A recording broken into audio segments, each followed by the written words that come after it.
Hello and welcome, my very dear, beautiful, creative friend, to this little video where I am going to show you how to create color swatches of your colored pencils. How I do it, that can be done in many ways, of course, but I'm going to show you how I create mine that you see here that I really love, and I use them for many things that I'm going to show you. Yeah, so my name is Andersen. I am an artist and art teacher from Denmark, and super happy to be with you here today. So before we dive into this in-depth lesson about making these swatches, I just wanted to remind you that if you go to the description section just below this video, you can sign up for some of my more in-depth freebies and video art tutorials. Also super lovely stuff that I'm very happy to share with you. So you just go and check it out below here in the comments or in the description sections. And also, if you like this video, of course, I invite you to come and subscribe to my channel here on the corner side. And yeah, really looking forward to have you here in my merry gathering. Yeah, so let's get going. So I love color pencils, and I love to mix color pencils with other materials also, like for example watercolor. And I also mix them with pastel, paint pastel and dry pastel and many other things, but that's a little bit of a different direction I'm going in here. But I've been asked many times how I make these color swatches of my colored pencils. And that's because I use them a lot also in my art tutorials. That's one of those you can sign up for just below here in the description section. But so I've been asked a lot about how I make these color swatches. So that's what this video is all about. So we're gonna work a little bit backwards. I'm gonna show you everything about it, but let's take the most exciting stuff first, and that's how I paint them out. But I pre-made a few of these watercolor paper sticks, so we can jump right into it. But I'm going to show you later in this video how I exactly cut out these if you should be in doubt. You can make them in any size you like, but I'll show you how I make mine. They are made from A4 paper, just from an average piece of paper. I'm going to show you that later in the video. So you can make these swatches for any color pencils, either watercolor pencils or waterproof color pencils. But this exact set is a very big set. They are not put in order here, but there's 120 of them here in this set. That's a lot. It took me a long time to make them. You can't do this fast. So just relax about it and take very good time. I made them over a couple of weeks in the sofa, in the evenings, where I just made, like, sometimes I made just one, or sometimes two, or even 3 or 4 in one evening, and that was kind of it. And I got a little bit tired of it. And then suddenly one day I had all 120. So why 120? That's a little bit arbitrary, but that's because it's let's see if you can see it here. That's because my color pencils are the Faber-Castells. This one is the Albrecht Dürer, and I have the big sets of 120, so that's why it's 120. So also I use the same swatches for my Faber-Castell Polychromos. That's also 120, and they are the exact same range of colors. So that's why I am using this one set of swatches both for the water soluble and the waterproofs. I only made one. There was some people asking me, oh, but Ida, do you have to make them for like both but I'm not doing that.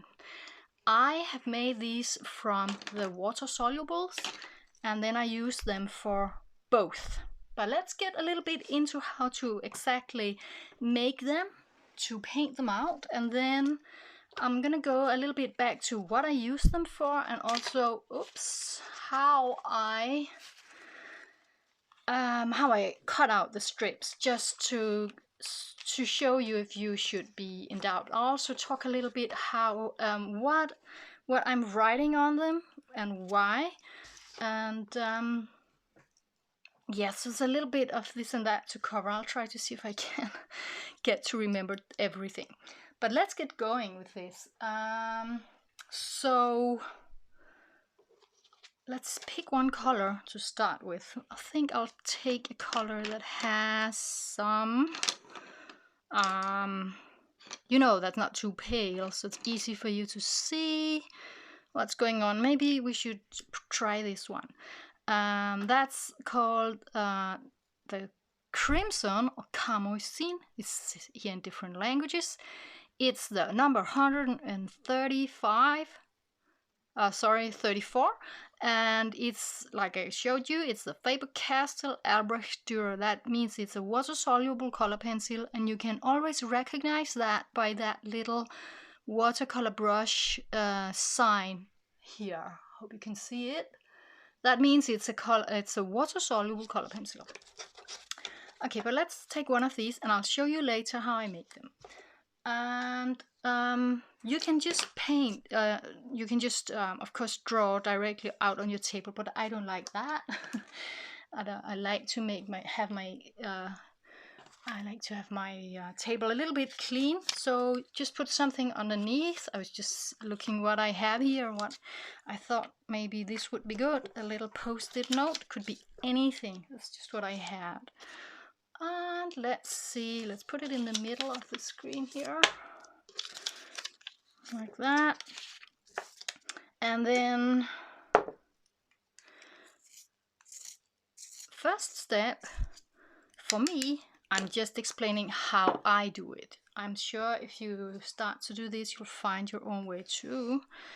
Then I start kind of in the middle, and I just add a little bit of color, very, very lightly. You can see I'm making a point of making a little bit of a transition here. You don't have to do that, but I like to have that because then I can see how the paint, yeah, it does become paint, right? How it looks when it's transparent and very thinned with water, and up here I can see how it looks when it's very saturated. So that's why I'm making a point out of making a transition here, because one color is many things. It's both the transparent version in the middle and in the very opaque version. So you can see that on all my swatches, right? That's important for me. So you don't have to go to great lengths to achieve that, but I do recommend it. So just practice. So I start by adding a little bit of color, and then I'm holding the color pencil a little bit to an angle, then it's kind of easier. And then I fill out gently, pushing or like pressing more and more down into the paper. And I have to kind of switch it a little bit, or turn it a little bit around, so I have like a good hand position and can really fill out. You'll find out when you try it, because if you kind of hold the pen in the wrong, or the pencil in the wrong direction, you'll kind of get into trouble, right? So experiment a little bit with that, and do add a very generous amount of the color pencil.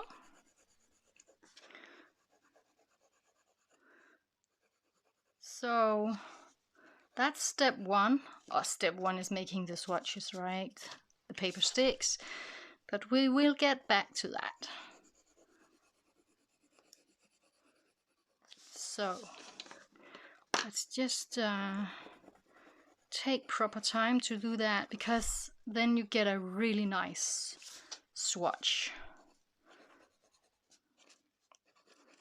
Also, when I made my set, I found out, because I made so many, that it's a good idea to write from the beginning, so you don't suddenly maybe you made like 5 swatches and you forgot what it was. So I'm writing right away, that it's the crimson, and it's number 134. So you see on my swatches here that there are two numbers, one here and then one in the circle. We're not gonna write the numbers in the circle here because the number in the circle is that's the order they are lined up in the box, right? So I'll just open my box. This is a mess. I had some kids using my color pencils and they're like all over the place. So these are not in order. They're not in order anymore. And also I don't have them in order because I have them out on my table.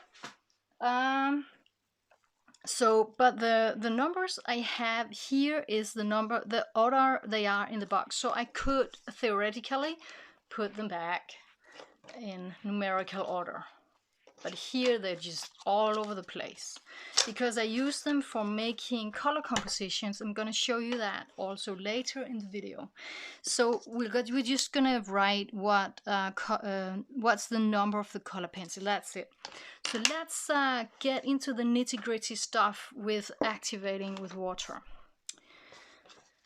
And for that, I put a little piece of towel underneath. You know, these are all my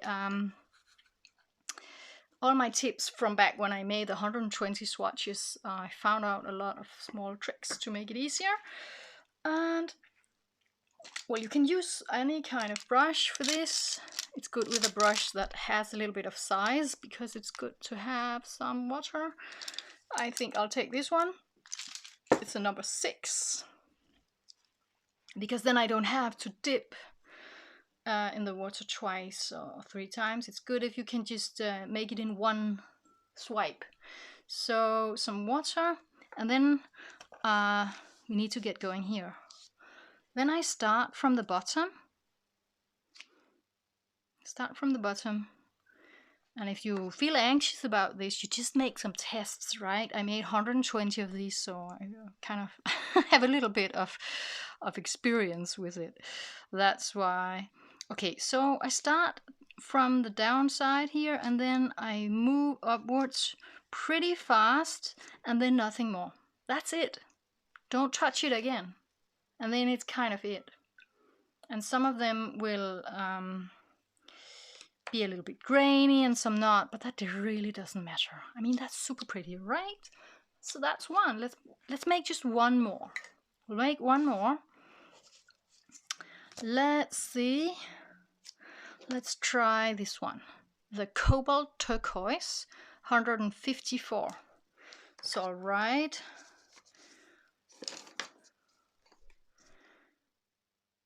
Cobalt. It's called Cobalt Turquoise Light. Okay, Turquoise Light 154.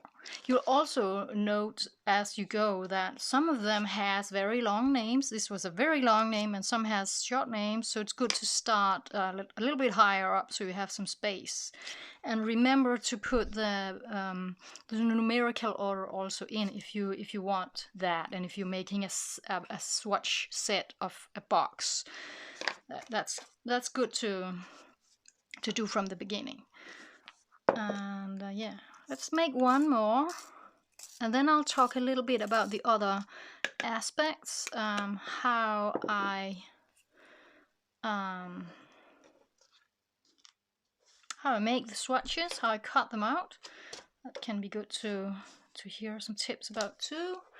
And also how and why maybe you've seen some people have a swatch set with like a string attached so they can be kept in order, but I like to use them very freely, so I don't keep them in order. I just have a number on them so I can put them back in order if necessary, but I don't do that so much. I use them very freely for picking colors as I go and for challenging myself also with trying out new color combinations and so on. Even if I use other paints, I also use them as inspiration cards, we can say, for using my other colors like watercolor or acrylics or whatever. So I really love my swatches. Also, one more thing, I've been writing this with just a graphite pencil. It would be nice if they had been written in like black liner, but that's something I need to do one day, to trace them in black liner. That would be super pretty also. So just to go do that if you want to. That's on my to-do list. So this is a little bit of a light color, so it's important to really add some pigment. You can also, of course, put pigment down like this with a little bit more upright position of the pencil.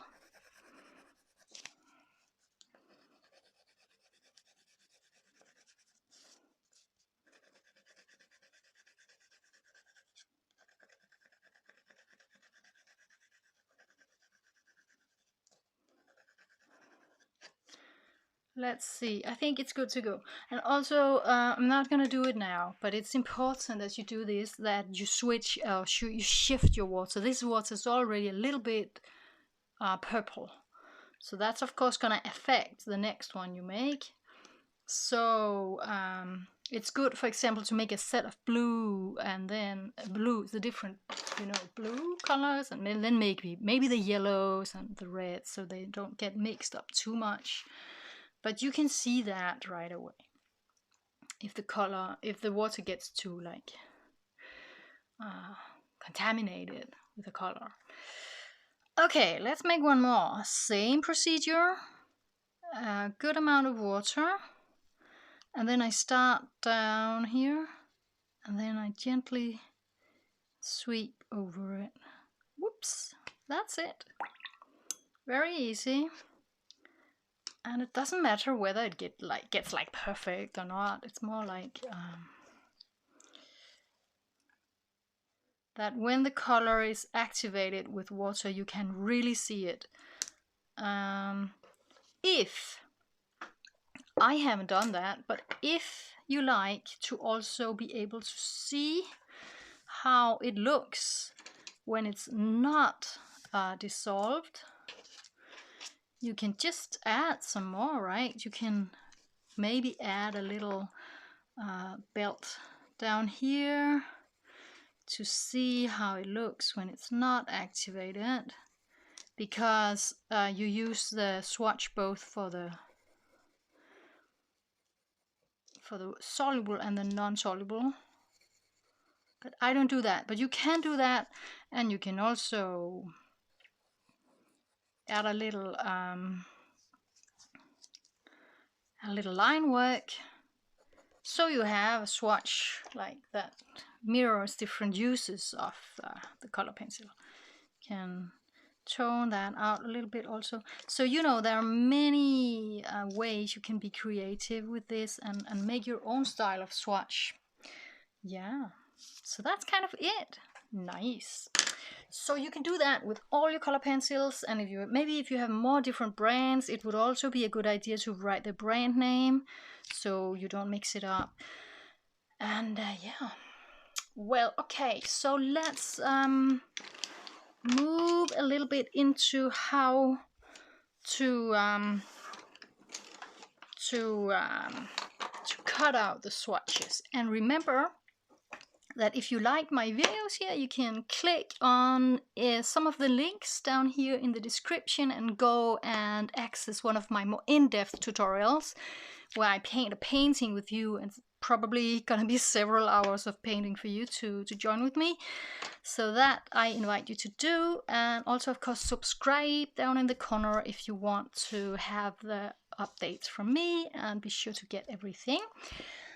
Yeah, so let's look a little bit at cutting out the swatches. It's really easy. It's nothing special, and you can make them in any size you like. I'm just gonna take a little board here because I don't want to cut in this one. So here is a piece of watercolor paper. I already cut it a little bit, as you can see here, because I already cut out 4 swatches here. So what I do is that I measure out the middle here of the paper. This one is 21 centimeter. It's an A4 size, so that means 10.5 centimeter. So I make a mark there and do the same up in the other end, and then I drew a very faint line from one end to the other. I'm gonna draw it a little bit more visible for you here, so you can see it like that. But you can draw it very light, because yeah, then you won't see those lines show up on the swatches. And then I've decided that my swatches are 2 centimeter wide, and then because I have this ruler that has these like vertical lines, I can say like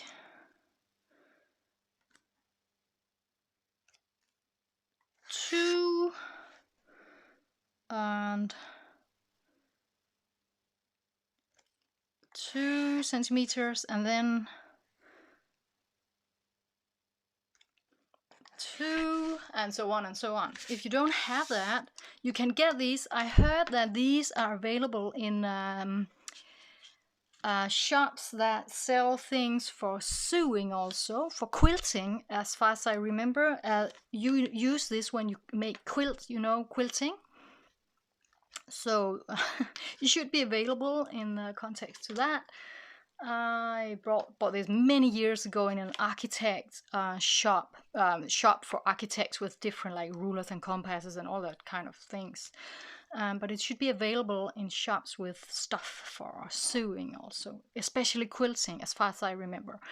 But you don't need it. You can just also put the ruler down here on the side and say, like, for example, 2, 4, 6, 8, 10, 12, and then do the same on the other side, 2, 4, 6, and so on.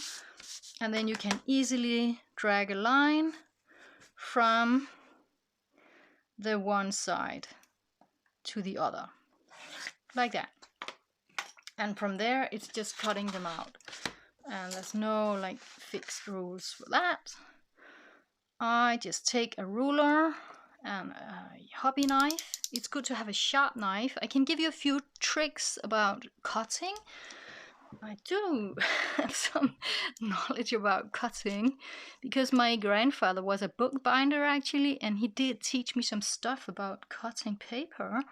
So one good thing when you cut paper with a knife like this is not to hold the knife up in a very vertical angle, more holding it down like this, because then you use more of the blade, and don't cut your finger, of course, and use a nice sharp blade, and then just drag very gently. And if you drag and really keep the ruler in the same position, you can just go over the same line with the knife in a very horizontal position, and then before you know it, you cut through without putting any stress on your hands or making any like hazard or damage or anything. So that's pretty easy. So that's some good tips. Keep the knife in a nice horizontal position and have a sharp knife. Then things should go very easy, and you don't have to press hard to get through. You just go over the same area more than once, and then suddenly you're through. That's nice cutting. So that's it. Let's make one more. Like that. Super nice. That's a good it's a good project on a rainy day or late evenings or just in between doing other stuff, and then suddenly you have this nice big set of swatches. And let's see, let's talk a little bit here about using the swatches intuitively. So I made these some time ago in chronological order, so I have full overview of how my color pencil looks. And after I did that, I had my 120 boxes for many years, and I was barely using any of them. I was just like using 10 of them or something. I think many can recognize that. But after I made the swatches, it kind of really opened up, and I was really like, oh my gosh, so many of the colors were so wonderful and so different from how they look on the painted outside. You really will get a lot of nice surprises about your color pencils. There are so many wonderful colors. For example, in the big box there's like 10 or 15 different red tones, and it can be really hard to overlook, and sometimes you just keep using the same one over and over and over again. But after I made these, I really am much more capable of really looking into my choices and see, for example, with the reds, how different they are. Here's just two of those I use now, and I don't know if it's easy to see on the video, but this one is darker than this one. This one is more pinkish. I think maybe there's a little bit of white in it. They are quite different, and that's nice, right? And there are many other reds here, and they are all different, same but different, right? So that's you know, that's one really big benefit of it, is that you're really going to use all your color pencils much more if you take time to do this. But the really fun part for me is that I use them also to compose colors in a, you know, fun and intuitive way. For example, if I was like, now this is a set I've chosen recently to just challenge myself, and maybe soon I'm gonna put them all back in order and then I pick a new set. But for example here, if I was to say I'm gonna make like a forest scene, and I need maybe a dark green, I need a brown, and more, maybe also like a mossy green. Let's make a little bit more space for them. That's already inspiring for me. And I was like, maybe I would add one more bright color to add, maybe, I'm just fantasizing here, some flowers in the forest floor. What could that be? Maybe like a Tinkerbell purple. Can you see that? And then you suddenly, before you know it, you have a color composition, and you can be like, okay, what could be the darkest note I want? Here I have some of the dark colors from my box. That's a dark sepia and a dark indigo, and I'm like, okay, which one would be more interesting or fit in intuitively in what I am working towards? Yeah, I think it would be this one. Can you see? And then suddenly I have a color composition. That's so nice. And you can do that over and over again. I really like that. You can also challenge yourself and say like, okay, today I'm gonna challenge myself and pick, for example, I think I'll pick them the other way around, because I can actually see on the back side what color they are here. I'm gonna pick them upside down here. So let's switch them a little bit. I'll pick a total random color. Ah, that's the cream one, so that's a very neutral color, we can say. Let's try another one. Let's try and see what happens. Ah, that's a yellow one. So we here have two very bright colors. And I do also make some workshops where I challenge myself and show you how I do that with picking just 2 or 3 colors. So just fun and showing you how you can have fun with this. Let's see if it was, yeah, it's the 105 cadmium yellow light. I love to experiment with color mixing. Color mixing is also one thing I'm really fond of and that I also teach. And we're not gonna have like a color lesson theory here, color theory lesson. But let's just for fun try to mix these 2 colors now that we were at it. So you can use this also to explore, and you can do so many wonderful things with them. They're so handy and so tangible and textile, as it's called. You can really feel them and touch them and feel the colors, almost smell them. It's completely different from looking at these lying nice in rows in their box. This is just much more fun for me. Okay, so let's try and add some water to this in the same manner, just to show you, just as a little bonus here, a bonus use for the swatches. Where was my brush? Where did it go? Went away. Ah, there it was.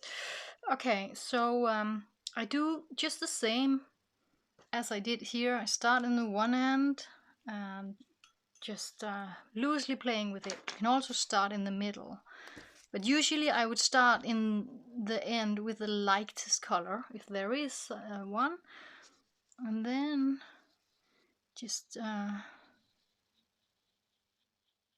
blending a little bit into the color. Can you see? Then you suddenly get a gradation with the colors and see like, oh, that's what's happening when I'm mixing those two. That's really nice. So that's just one more thing you can use the swatches for, to explore color in an intuitive and a little bit fun and very what can we say, it's a random practice, right? And you really can explore how different colors work together. That's very, very useful. Right, so that was super, super exciting. Let's just recap a little bit here. So thank you so much for watching. We've been making a few swatches here from my color pencils that can be used for both the water-soluble color pencils and the waterproof color pencils. Usually the brand has the same colors in both ranges, and I just use the same set of swatches for picking from both ranges, both the waterproof and water-solubles. So that's kind of it. Super, super nice. Yeah. Thank you so much for watching, and it was super fun to make this little walkthrough of how I make swatches for watercolor pencils and color pencils in general. And if you like this little video, feel free to chat with me in the comments, give me a comment, and also do check out the description below here, and if you feel like it, come and sign up for one of my more in-depth free workshops. And remember to subscribe to my channel, and I am looking really much forward to see you here one day, one at a time, to another video walkthrough. So yeah, happy painting, happy drawing, happy color swatching. Bye bye.